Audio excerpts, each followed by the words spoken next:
Good morning friends, मैं Vikram Singh Tomar, director Tomar IAS Academy Guna Madhya Pradesh. आज आपको यूपीएससी और बैंकिंग के एग्जाम के सामने सबसे इम्पोर्टेंट टॉपिक है science and technology and wild life. उससे रिलेटेड एक टॉपिक हम पढ़ने जा रहे हैं। हाल ही में लोकसभा ने इसको पास कर दिया है।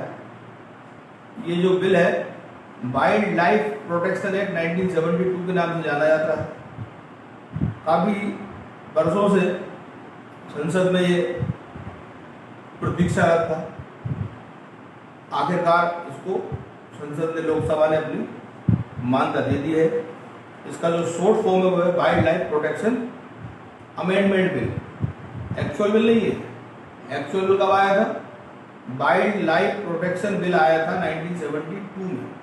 ये था wild life protection amendment bill 2021, जिसको लोकसभा ने 2022 में अपनी मान्यता मंजूरी दे दी है।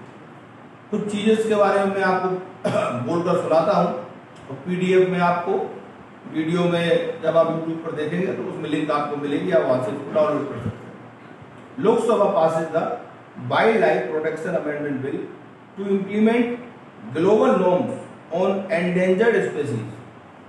अब अभी तक हमने क्या कर रखा था? 1972 में से बाघ, टाइगर कंजर्वेशन प्रोजेक्ट हम चला रहे थे, राइनोस पे, गेंडा आदि पे हम चला रहे थे, एलिफेंट को हम हमारा राष्ट्रीय विरासत पशु कहते हैं। आप लोगों को जानकर खुशी होगी कि जो हमारा टाइगर है वो हमारा राष्ट्रीय पशु है, लेकिन हमारा राष्ट्रीय विरासत पशु कौन है? हाथी।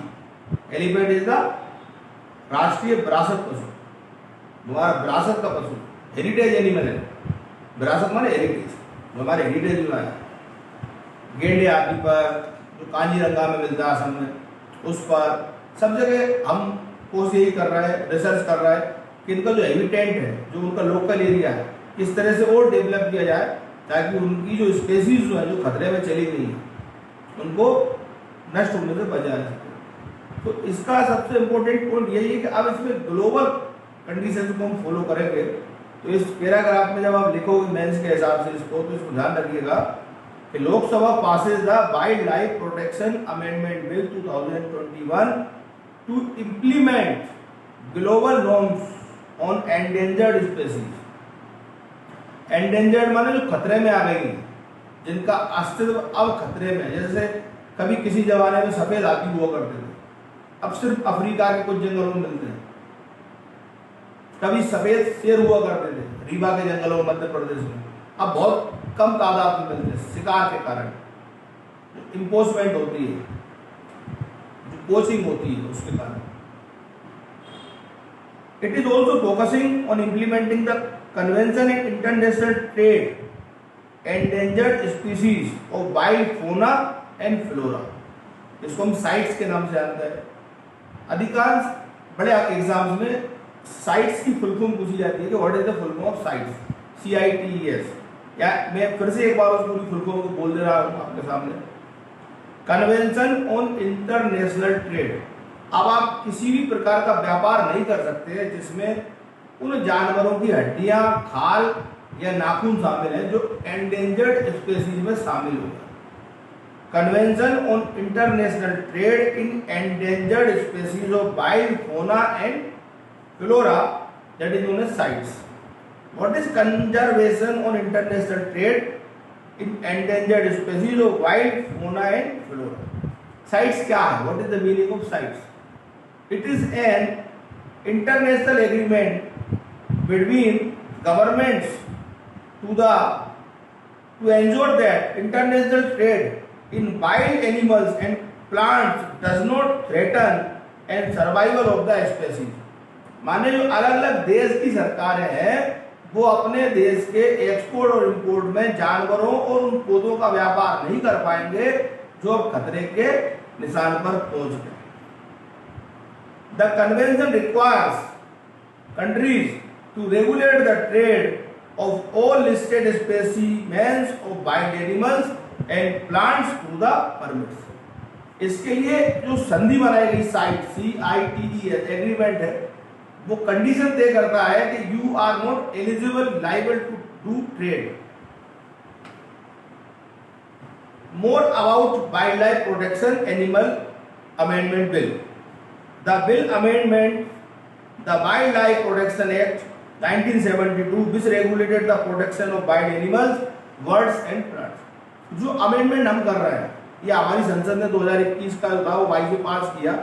1972 का ये बिल है, इसका नाम था the wildlife protection act 1972। फिर उसको अमेंडमेंट के साथ लाया गया जिसमें नेचुरल फोना और फ्लोरा, फोना फ्लोरा का मतलब होता है वहाँ का वनस्पति क्षेत्र, वहाँ उगने वाले पेड़ पौधे और रहने वाले जीव जंतु, वहाँ की नदियाँ, तालाब, झरने, पर्वत, ये सब। It seeks to increase the species protected the under the law. आपको उन जातियों की प्रजातियों की संख्या को बढ़ाना जिनको इससे संरक्षण मिला। It focuses on implementation of the convention on international trade in endangered species of wild फोना एंड फ्लोरा। जो फोना और फ्लोरा है, साइट्स ने जिस पे कंडीशन लगाई हुई है उन पे आप व्यापार नहीं कर सकते। की फीचर्स है इसके, it डेजिग्नेट्स authorities under sites obligations. Second, the bill empower the central government to regulate the prohibit the import, trade, possession and proliferation of invasive alien species. क्या क्या बोल रहा है वो? The bill empower the central government. इस बिल से केंद्र सरकार को बल मिलेगा। क्या बल मिलेगा? To regulate, वो रेगुलेट कर पाएंगे, और प्रोहिबिट, वो कुछ नियंत्रण लगा पाएंगे। The import, आप इंपोर्ट नहीं कर सकते, ट्रेड आप व्यापार नहीं कर सकते, पजेशन आप अपने पास भंडार बनाकर नहीं रख सकते, और proliferation of invasive alien species. Proliferation mean आप उनके अंगों से या उनके जो दांत, हड्डी, खाल है उनसे कोई नई चीज बनाकर भी उपयोग नहीं कर पाए। Under the act 1972, state governments में declare areas adjacent to the national park and sanctuaries as a conservation reserve. 1972 का जो एक्ट था उसमें राज्य सरकार को भी अधिकार दिए गए थे कि नेशनल पार्क और बर्ड सेंचुरी के आसपास के एरिया को रिजर्व फॉरेस्ट को घोषित कर सकते थे। The will also empower the central government to notify conservation reserve. इस बिल से केंद्र सरकार को बल मिलेगा, अगर वो लगता है कि कोई क्षेत्र विशेष नेशनल पार्क के आसपास आता है तो उसी को नोटिफाई करके कंजर्वेशन एरिया में शामिल कर सकते हैं। The bill provides for any person to voluntarily surrender any captive animals or animal products to cheap wildlife barter। अगर आपके पास पूर्वजों के जमाने से कोई जानवरों के अवशेष हैं या कोई और भी उनसे रिलेटेड वस्तु हैं तो आप उन्हें हैंड ओवर कर सकते हो। The bill provides any person to voluntarily surrender, वो अपने आप जाकर सरेंडर कर सकता है, उसको कानूनी मुकदमा नहीं चलेगा। एनी कैप्टिव एनिमल्स, अगर उसने कोई हिरण के बच्चे को, भालू के, शेर के बच्चे को पाल रखा है या फिर और एनिमल प्रोडक्ट्स जो उसके पास हैं, the chief wildlife warden, जो रेंजर वगैरह होते हैं उनको देगा। The 1972 act prescribe imprisonment terms and fines for violating the provisions of the act. इसके अंदर का सजा का प्रावधान किया गया। The bill increases these fine, इसमें जो सजा और प्रावधान थे वो नाम मात्र के थे। कम जुर्माने को 6 महीने 1 साल की सजा पर लोगों को जमानत मिल जाती थी, लेकिन अब इसमें सजा को कड़ा और नियमों को कड़ा किया गया है। तो this is all about this will seeks to implement the convention on international trade in enlarge species of wild fauna and flora. Second, it amends the wildlife protection act 1972 which regulated the protection of wild animals, birds and plants. So it is very important topic for everyone who is preparing for the UPSC examination as well as bank exam and so many other examination.